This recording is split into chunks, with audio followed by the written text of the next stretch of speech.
Welcome to the Atlantic Center for the Arts. The following is a reading by novelist Pam Houston, who is a master writer for our 2012 Your Word Teen Writing Residency.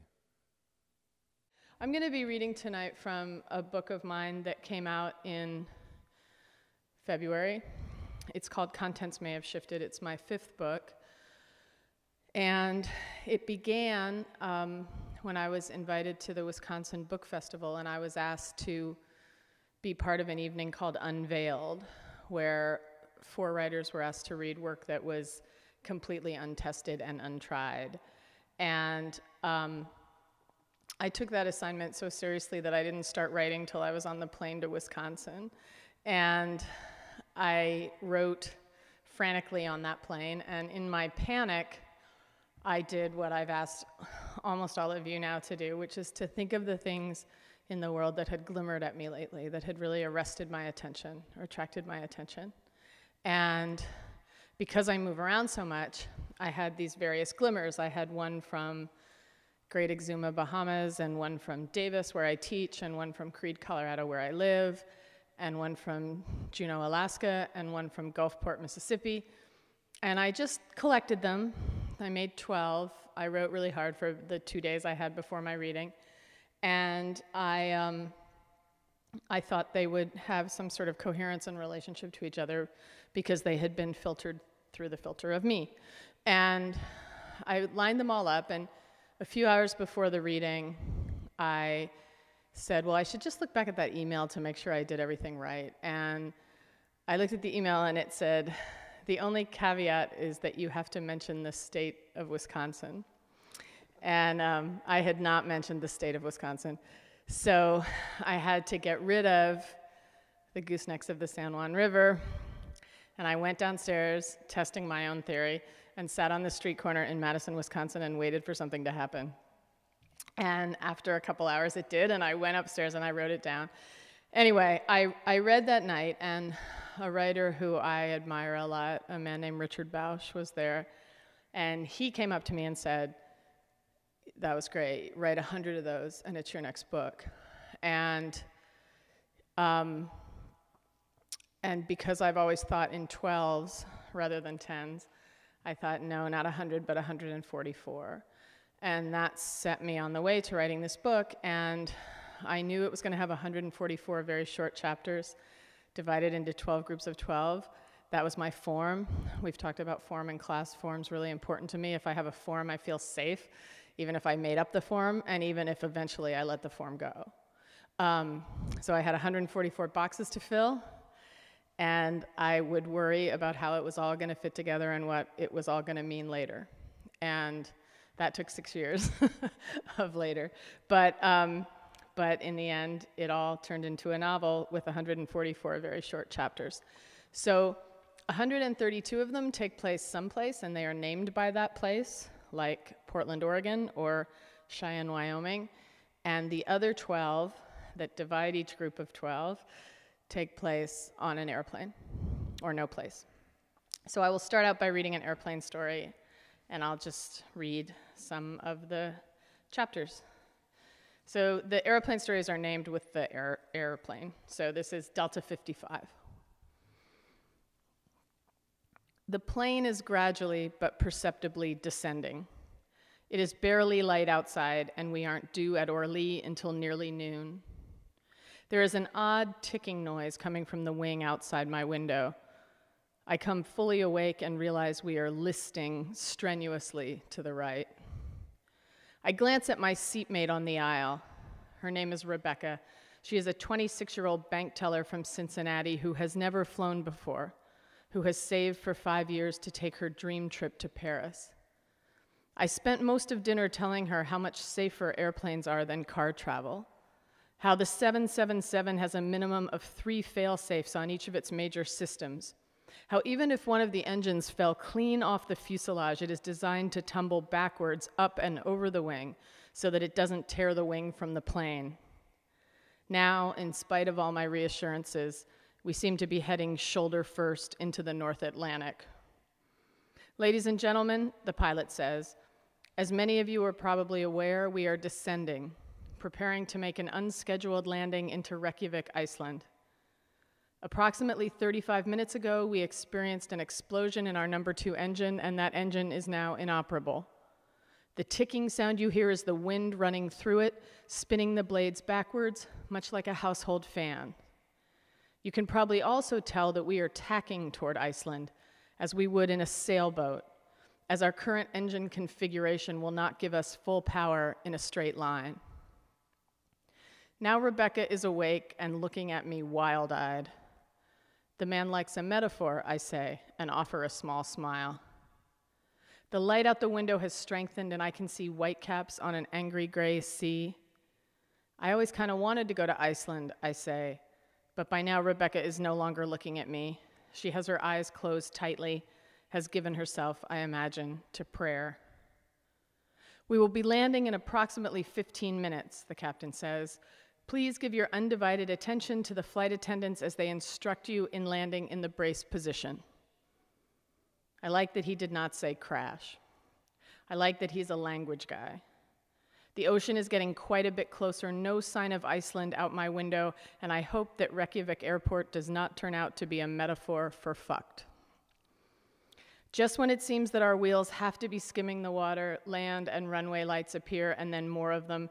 So many lights it is hard to count them, a sea of spinning red and blue. Every ambulance and fire truck in Iceland seems to have come out to greet us.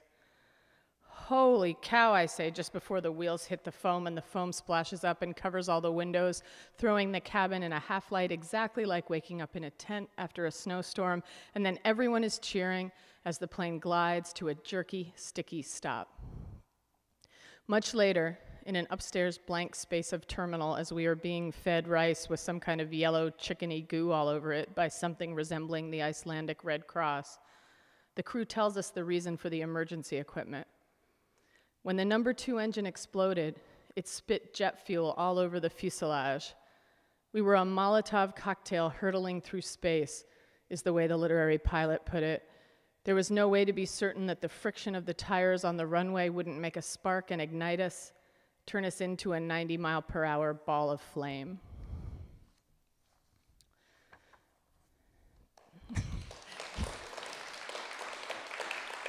Thanks. This is 25. It's called Banghai, which is a village in Laos. Banghai, Laos. My guide, Zai, and I are standing in the warm mist of a Mekong River morning in the village of Banghai, Laos, watching an unusually tall Laotian tend his boiling vats of Lao Lao, the rice wine moonshine that has put his village on the map. Monkeys scream in the trees above us, and a gentle-faced woman stands nearby holding a glass I fear is meant for me. It is slightly after 8 a.m., and in America that would be good enough reason to decline politely, but here in Laos, where decorum is far more rigorous and complicated than it is in America, I'm pretty sure there isn't going to be a way out of drinking the pickled Mekong water that is about to come from the steaming, rusted 50-gallon drum. I reassure myself that no self-respecting amoeba could possibly live in 80-proof hooch, and quickly down the glass of white I am offered, which gets me another glass, and then a glass of red, which I realize the second it goes down my throat without searing my tonsils isn't nearly as strong as the white. I am seized with regret, flooded by premonitions of feverish vomiting in a Laotian healthcare facility. I do what any sophisticated world traveler would do and stuff an entire antibacterial wipe into my mouth, and during the tour of the brightly painted temple, suck every drop of juice out of it I can and swallow. Outside the temple, a beautiful woman is making ferns and bougainvillea and daisy petals out of colored paper. I buy a small bouquet from her and ask if I can take her picture. She says something to Zai, and he translates. She says she should take your picture because you are the beautiful one, and I can tell by the tone in his voice that he thinks she is mistaken. Zai is the most formal guide I have ever had in Asia, which is saying a great deal. He had been a monk for 3 months at 18, then he became one again for 1 day last year when his mother died, so he could carry her body, he says, to the other side. His English is impeccable, except that he says electric city when he means electricity, and comfort table when he means comfortable, and anyone can see why he would think that was correct. At least twice a day he says, "If I am not speaking right, you will please graduate me," but I rarely do. I'm pretty sure I have managed to eat the antibacterial wipe clandestinely until we are back on the boat heading downriver to the magical city of Luang Prabang, when Zai says, "Have I told you yet how the Buddha died?" When I say no, he says, "He was invited to the house of a friend for dinner, and they were serving pak." "Pak?" I say. "Pak, pak," he says, mildly impatient with me as usual, and he makes an oinking noise in his throat. "Ah," I say, and Zai smiles. He knew the pak was bad, Zai says, knew even that it would kill him, but he ate it anyway because it was most important not to offend his hosts. I guess that's the difference, I almost say, between Buddha and me. But on the off chance that Zai has paid me a compliment, I smile out at the muddy river and nod.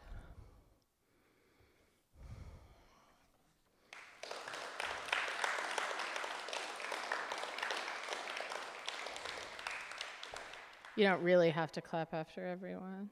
It's also okay to laugh. Jericho was all serious up here, but you can laugh if you want to. Of course, if you don't think it's funny, you don't have to laugh. This is another airplane story. And this is on a tiny plane, so instead of a flight number, it's the wing number, or the tail number, and it's N577WA. I'm flying out of the little delta drainage tucked illegally into the luggage area of George White's converted Super Cup. Converted, that is, to haul gear instead of a passenger. It is not that my presence puts us in danger, George assures me. I am well within the aircraft specs, weighing, as I do, significantly less than a boned-out moose or caribou.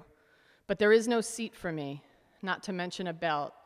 So my instructions are to make myself look like a duffel bag when we land in Fairbanks and wait for the all clear from George before I untangle my limbs and crawl over his seat to the door. George is one of many pilots who found their way to Alaska more or less straight from Vietnam. I once saw him break a 9-year-old boy's arm at the dinner table.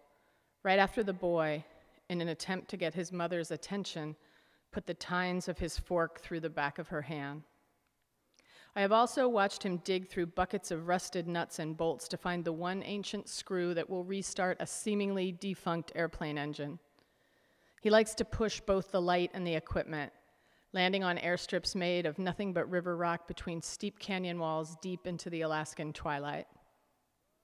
George uses a great deal of duct tape. He has gone down 3 times because of some combination of weather and equipment failure, and he has walked away each time, once for 75 miles before he hit the nearest road. His brother, who I flew with out on the coast from Dry Bay to Yakutat, the clouds forcing us so low that we could feel the spray from the breakers on the bottom of the aircraft, so low that we could watch the brown bears chasing each other off the wild strawberry patches on the beaches, had not been so lucky. His death slowed down George's adrenaline-seeking tendencies not one iota.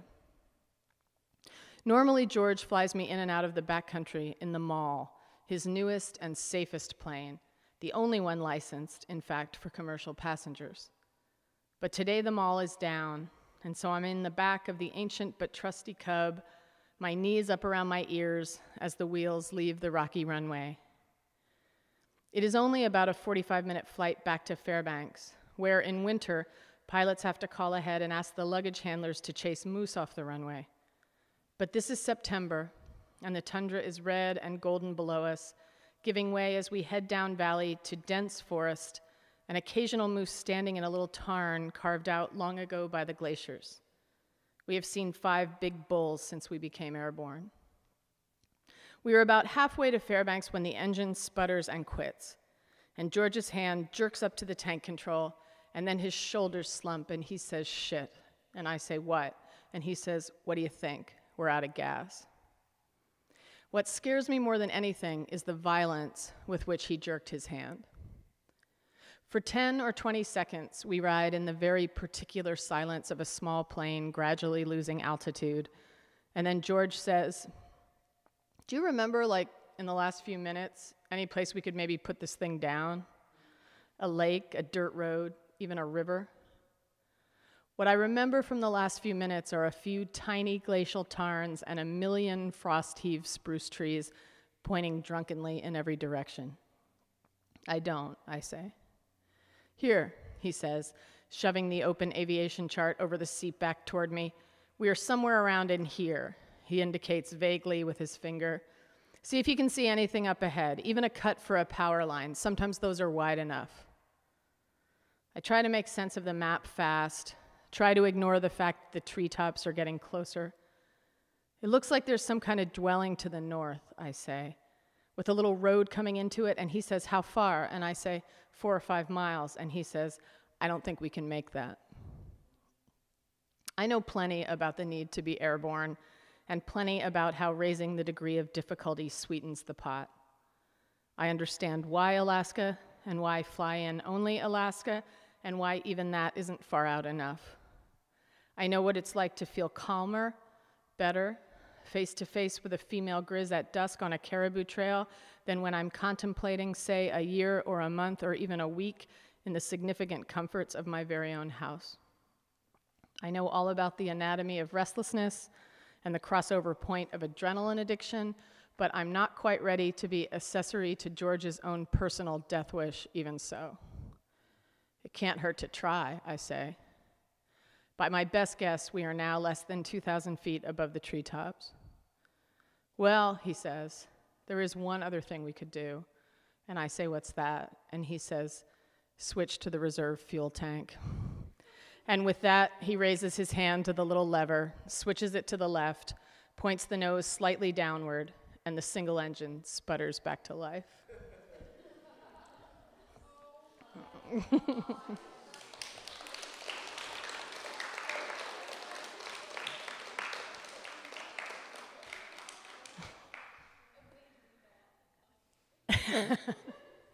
This is 59, Tucson, Arizona. I have not been on the property 30 minutes when I am lying on a massage table in a softly lit, frangipani-scented room with a person named Trevor towering over me. I can see, Trevor says, that you are doing a lot of spiritual work because look how far you are out in your hair. His accent is vaguely South African, and he has the most impressive unibrow I have ever seen. I do not read poetry, Trevor says, because I live poetry. He picks my feet up and lets them fall back to the table. May I ask you, he says, why the lower half of your body is perpetually standing in ice-cold water? He means energetically, of course, because the room is warm and my legs are dry. And what happened here, he asks, not waiting for an answer. He has his hand on my leg at the exact place where, when I was 4 years old, my father threw me so hard against a big oak wardrobe that I broke my femur. The bone healed 40 years ago. I was casted from the tip of my toes to my armpits for months, but Trevor is not the first healer to be able to see what happened. My father, I begin. I am not afraid of your pain, Trevor says. I am not afraid of your grief. I am not afraid of your terror. You want to know why I'm not afraid of your terror? I nod. I am not afraid of your terror because I have gone inside the monster, and inside the monster is pure wonder. Somewhere in this building, my friend Willow, who I have come to Canyon Ranch with, is getting a nice, simple lavender scrub and an herbal wrap. Willow looked through the catalog, thought, yeah, the first night, maybe a nice herbal wrap after all that travel. Pamela, Trevor says, will you tell me your father's name so that I may ask him to excuse himself from the lower half of your body? Yes, I say, and I do. Sebastian, Trevor says, Sebastian, you must get out of there. Sebastian, he says, this does not belong to you. He has his eyes closed and his hands tight around my ankles. No, Sebastian, he says more forcefully now, there are no options. We stay like that for an excruciating amount of time. Then he folds my hands across my chest and covers them with his. If you could have only one thing, he says, would you choose peace or ecstasy? Ecstasy, I think, though I'm pretty sure I'm supposed to say peace. Peace is an illusion, Trevor says. I am in the ecstasy nearly all the time now, even when I sleep. I think of the composer's lonely bedroom, the terrible black sheets, the clock radio projecting blood-red digits onto the ceiling, his bald head a glinting Cabernet color like someone already dead. Pamela, Trevor says, slapping the bottom of my feet with his palms. Yes, sir, I say, out of habit. He's got my wrists now, is stretching them back over my head. No one has ever called me Pamela except my father. You have two glasses, Trevor says. One is completely full and one is completely empty. In which glass is stillness possible? The full one, I say. The questions are getting easier. Trevor now has his powerful thumbs wrapped almost completely around my uppermost vertebra. You can get to stillness through ecstasy, he says, but you can't get to ecstasy through stillness. I think about all the ways the language of the New Age is custom-made for terrorism. I think about when a pink mouth opened in a white sky over Davis, and I saw for the second time the cupped waiting hands. When one of the doing lines in your life intersects with the circle of your now, Trevor says, what happens? It has to bend, I say, confident. It bends and eventually becomes a circle. Precisely, he says, and releases his death grip on my neck.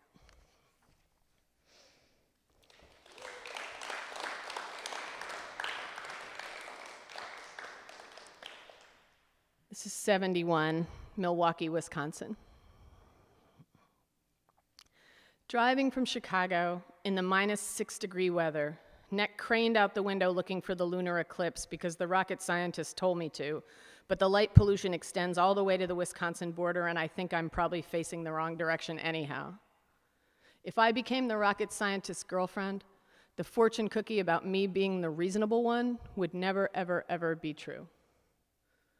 In Milwaukee, everything is frozen solid. The river, the stoplights, even my car door.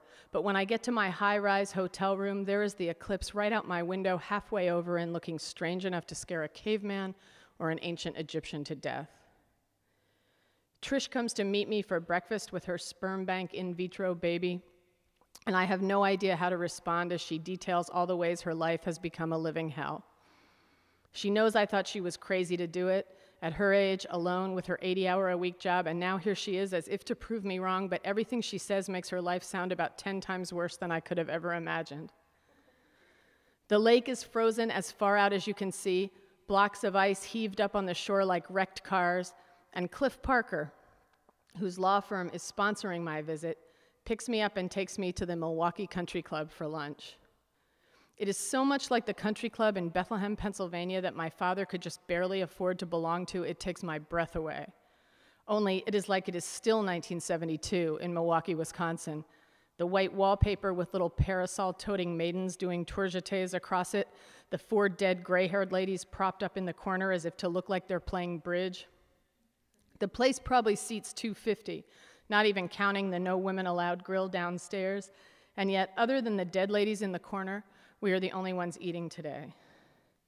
The point of this luncheon, I quickly understand, is so that Cliff can show me why he is a lawyer and not a writer, to show me the kind of life he gave up writing for. He has invited 8 people to the luncheon beside the 2 of us, and exactly none of them show up. I can't decide if Cliff Parker is a sociopath or just so completely normal that he's incomprehensible to me. Our waitress is actually named Trudy. She has a beehive hairdo and is at least 114 years old. We both order the Cobb salad, and for some inexplicable reason, it takes 45 minutes to arrive. The room is being heated to a sultry 85 degrees, and there is a squirrel hurling himself repeatedly at the floor-to-ceiling window behind Cliff's head.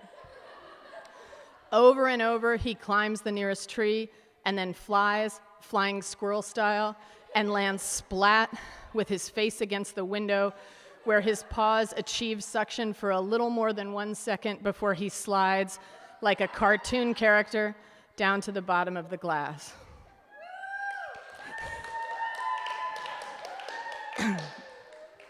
He does this 5 or 6 times before I comment on it, though it makes such a terrible noise every time he hits, I can't believe Cliff doesn't turn around.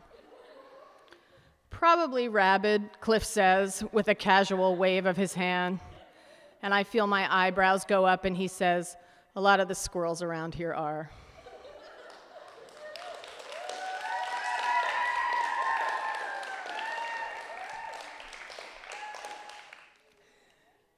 This is 80, Portland, Oregon.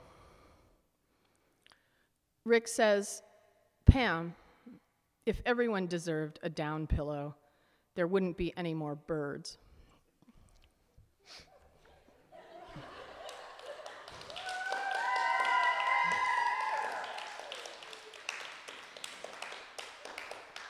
Two more.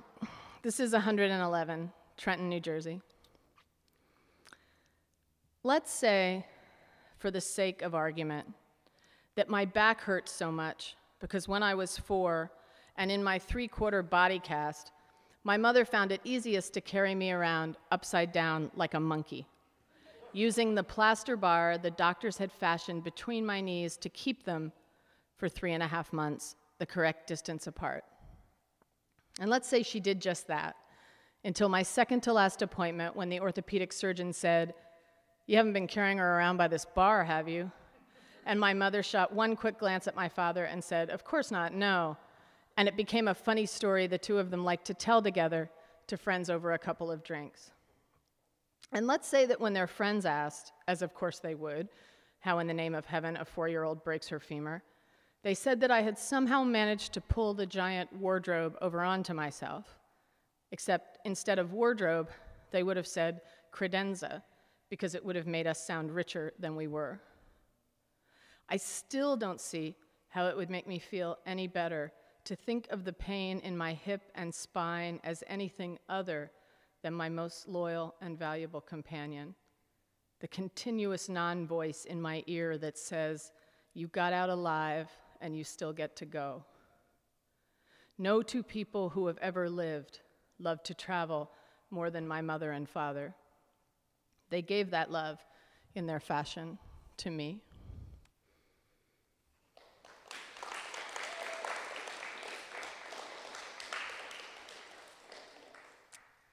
And finally, this is number 60, Istanbul, Turkey, which is one of my favorite places in the whole world and where I just was right before I came here, right before I went to Washington, which was right before I came here. At the Sultan's palace, beautiful long-limbed girl, sexy but not too sexy, lots of brassy hair, surrounded by 7 or 8 international travelers her age. To an Australian boy with acne scars, she says, "You are walking through the Topkapi Palace with 3 beautiful women.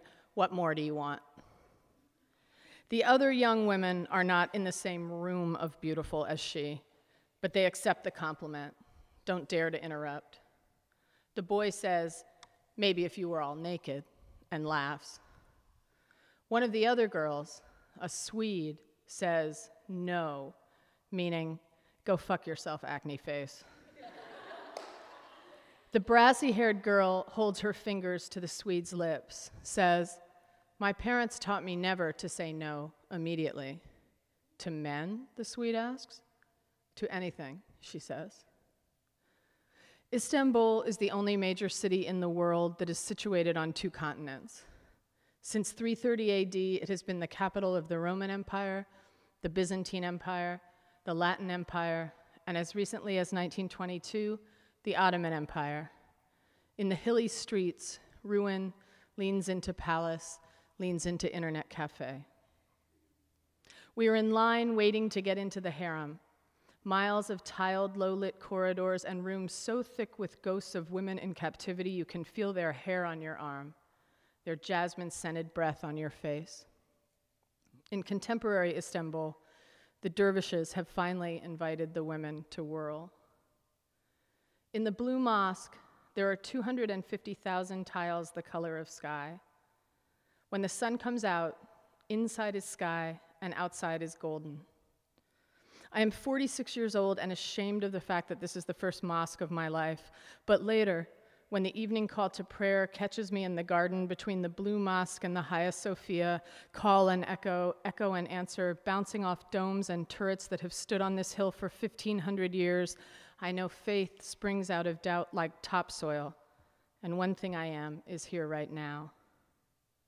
Across the Golden Horn, where the Bosphorus meets the Sea of Marmara, the Asian part of the city glistens in the twilight.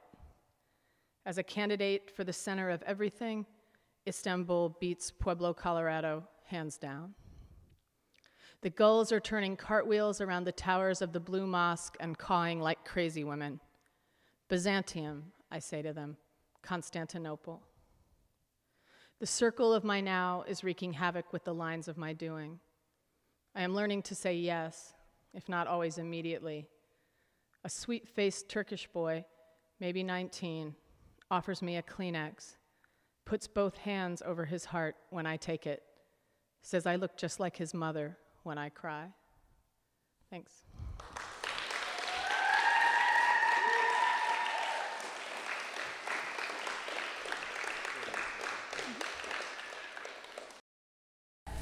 Talk a little bit about Genre? and how you see it, how you look at it, if you do it all. I noticed while you like when you set up the thing, you said the word novel, and then all of a sudden the character's name is Pam, and I'm like, and then, and then there were other things about like, what you're talking about now, the trap. So Right.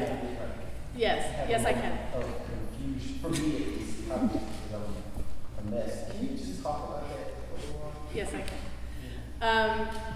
Just by the way, I wrote an essay that addresses all this called Corn Maze, which you might find interesting. You can find it on the web if you just do Corn Maze Pam Houston, where I really sat down and addressed this because this is what I've been doing all my life, and I tried to make sense of it for myself. But for me, when I went to school, there wasn't nonfiction. Of course, it existed in the world, but it wasn't a track. There was fiction or poetry.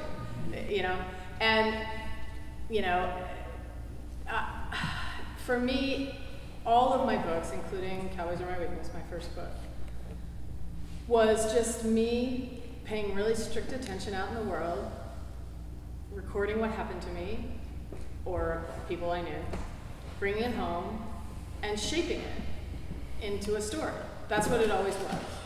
And the shaping of it sometimes changed what really happened. And sometimes it changed what really happened a lot, but I didn't really measure any of that. I didn't care. I didn't pay any attention to that. It was sometimes I just told it how it was, and sometimes I ended up with people who didn't even really exist in real life, to make the story better, whatever. That's just what I did from the very beginning. And I never thought of it as nonfiction because I wasn't studying nonfiction. I was studying fiction. But for me, that word fiction has never and will never mean I made it up. It means I make prose that has a particular shape and uses a particular series of literary tropes or whatever, that it uses imagery, it uses dialogue, it uses metaphor, and it's told predominantly in scene. That's what fiction is for me. It doesn't mean I made it up. So then along comes Jim Fry and this idea that creative nonfiction means it has to be absolutely factual. Well, I'll tell you what, I go to an accountant called Creative Accounting, and everybody knows what that means, So I thought when we said creative nonfiction, we meant creative nonfiction. I thought that's what it meant, Turns out not, according to the man who invented that, who coined that phrase. He's very adamant that we don't make things up. But here's my real answer to your question. I don't believe that language can represent reality, utterly. I believe that meaning occurs at the junction of code and context, and that that's constantly shifting, and that even if we really want it to, it can't quite. Almost, but not quite. That's why we're in love with it in this unrequited way forever, because it's never going to mean for us the way we want it to. And I also believe that memory is faulty, The very word memoir, it's a French word. Like, you know they're lying, you know? Like, you know the French are lying. Memoir, it suggests cloudiness to me, okay? Then there's like the failure of courage, you know, how you're always just a teeny bit smarter, better. You always said that thing that you didn't quite say in real life because you didn't think of it. You know, there's always that. There's that slippage. So you have all of these slippages. Now, I understand that there's certain books where it really matters that someone says, okay, this happened to me, and I want you to know that I am testifying to this thing that's happening to me. And that's cool. But that doesn't matter to me that much. Like, it mattered to me a little bit in this book, interestingly. Like, because I was going to call myself Melanie. I was going to call myself Mel. And then I just got so mad. And I called my editor and I said, can I call myself Pam? Oh, wow. And she said, yeah, you can. And I said, okay. And she said, we want them to think it's Pam and it's not Pam. And I almost cried. I was so grateful, you know, because to be understood like that, of course, in the whirlwind of Jim Fry and John DeGata and blah, blah, blah, blah, blah, blah, blah. And Jim Fry, interestingly, Jim Fry, we talked about this in my one class, but Jim Fry was the guy who Oprah said lied to the American people when she really meant to say it to George W. Bush. But she said it to Jim Fry by mistake, and it caused this massive international news. And basically, the publisher gave the people their money back, if you can imagine such a thing. The people said, I was really moved, and now I want my $24 back. And I wanted to say, well, if you were moved, you got your $24 worth. Like, what do you want from a book? But anyway, Jim Fry, who, I was Jim Fry's first writing teacher at Denison University in 1990. And I said, it doesn't matter what you call it. No, I'm just kidding. Jim Fry had a lot of life between when I told him that and when he wrote A Million Little Pieces, like 15, 20 years. But he wrote that book as a novel. And he tried to sell it, and he tried to sell it, and he tried to sell it, and no one would buy it. And then somebody came along, Nan Talese, right, and said, it's a memoir. And he said, okay. Just like any of us would have, you know, you want to get your first book published, right? You know, and I would have said, you bet it's a memoir. Okay. And the same thing happened, interestingly, to A Woman Warrior, which is a book probably some of you have read, maybe, or they're still reading A Woman Warrior. That book went to press as a novel and came back from marketing as a memoir. Oh, wow. So it's happened before, it's just Oprah wasn't involved. And so, it's true. And nobody would have come out and gotten mad at Jim Fry if Oprah hadn't picked it. I mean, you know that's true. So anyway, blah, blah, blah, Jim Fry, Oprah, fiction, nonfiction. For me, we called this a novel, even though all of these things happened to me. Because as important as it is for me to call myself Pam in this, which it was, you know, when I was growing up, The Things I Carried was a really important book to me. I mean, when I was growing up as a writer, you know, that book mattered to me. He calls himself Tim in that book. It's kind of an homage to that. But anyway, as more important than for me to be able to call myself Pam here was for me to be able to shape these in ways that the current definition of memoir might not approve of. You know, so we call it a novel, and I got less money for it, and it sold less copies, and so that's okay. I don't care about that much, but not that much. So for me, that, you know, people could get mad at me if I called it a memoir, and then they said, oh, well, really, there's 32 monasteries in the Luang Prabang, not 31, and I didn't want them to be mad at me, so let's just call it a novel. But I also wanted people to understand that this is my story, because I'm tired of pretending it isn't, like calling myself Lucy or Ray or whatever. So anyway, that's where I sit in the middle. Like, I don't care that you think it's my story. These events were filtered through my consciousness. And that matters in some way. But I would have rather called myself Melinda than taken the flack for calling it a memoir and having everybody mad at me over stupid things. Over what I would consider to be unimportant things, basically. you know, and I really feel, and you know, poets actually, like, you guys just do this. Like, you just do this and nobody gets mad at you, right? Like, you put yourself in, you change what really happened, you know, like, you do this all the time. And I really learned from the poets. Like, I learned from Larry Levis and Mark Strand way more than I learned from my fiction teachers. So in a sense, like, I have a poet's sensibility about this, you know, in a way. And so my work is really in the middle. You know, it's not quite a short story, it's not quite a novel, it's not quite a memoir, it's, you know, so it's, and I'm happy there. I'm happy in that morass. Do you think of yourself as a writer in the same, I guess, sort of, I don't even want to use the word genre at this point, but maybe I'll say area, as somebody like John Gotti? Well, you know, he's always trying to pick fights, and I'm not a fight picker. You know, I just read this fantastic book called Battleborn by this woman named Claire Vaye Watkins.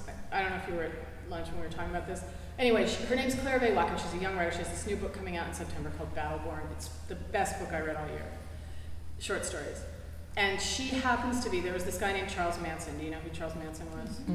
He killed a bunch of people. Her father was Charles Manson's right-hand man, and significantly, the guy who brought the women into the family to be sex slaves, okay? So he's even like more enticing, you know, as a figure because of the sex than just Charles Manson's right-hand man. And she has this collection of short stories, and a lot of the stories happen around Nevada. Some of them have a young woman in it, some of them don't. But the first story in the collection is called Ghosts Something Dust, and her name is Claire, and there's oblique references to the dad and the mom who had another baby who died stillborn because of all the drugs they were doing or whatever.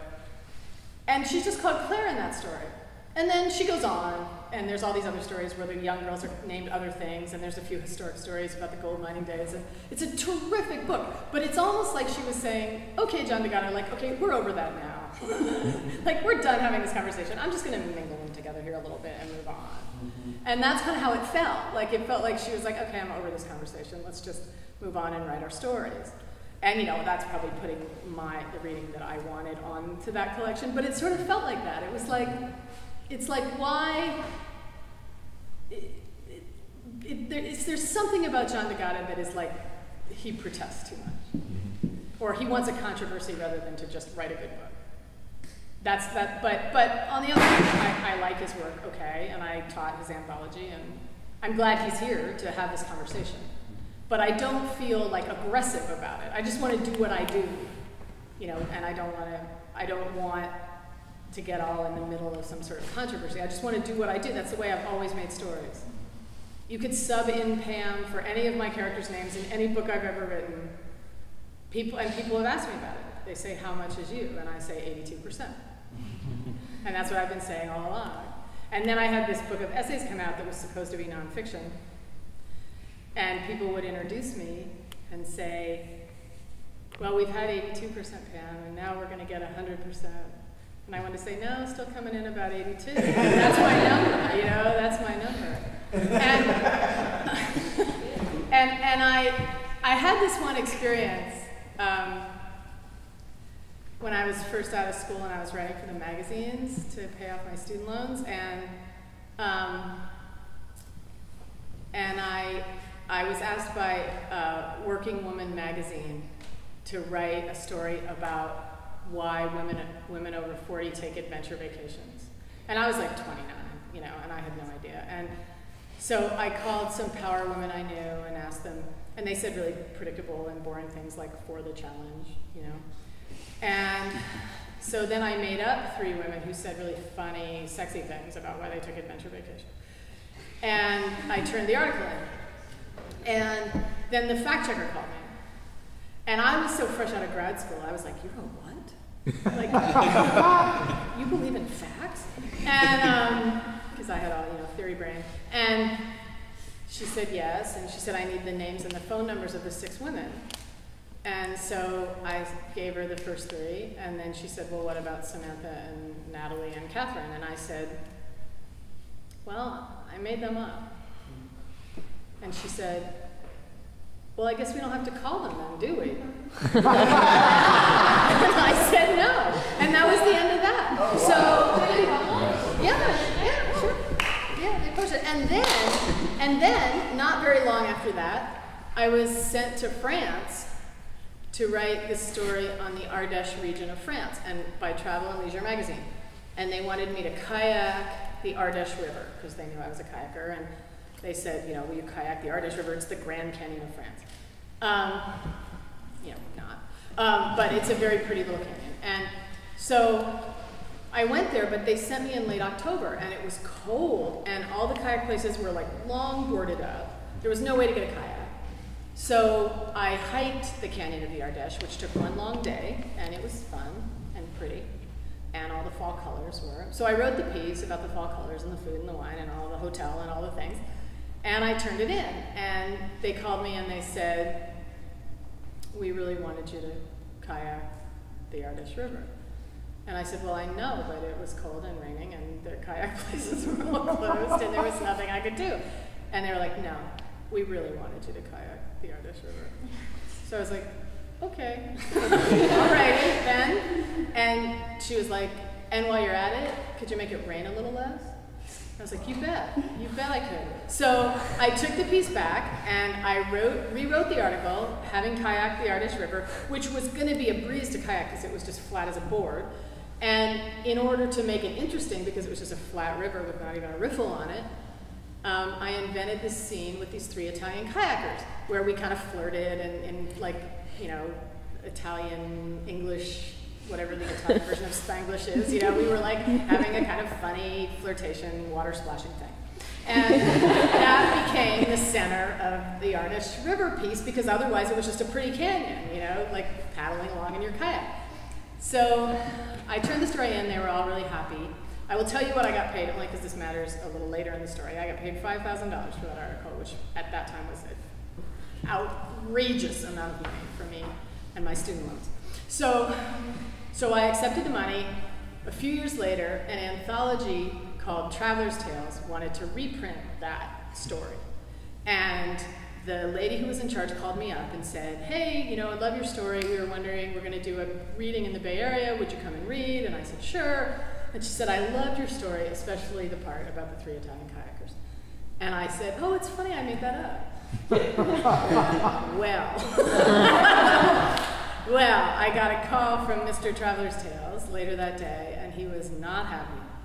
And they were paying me $500. That's what I wanted to tell you. They were paying me $500. And he's like, okay, so this is what we've done, all right?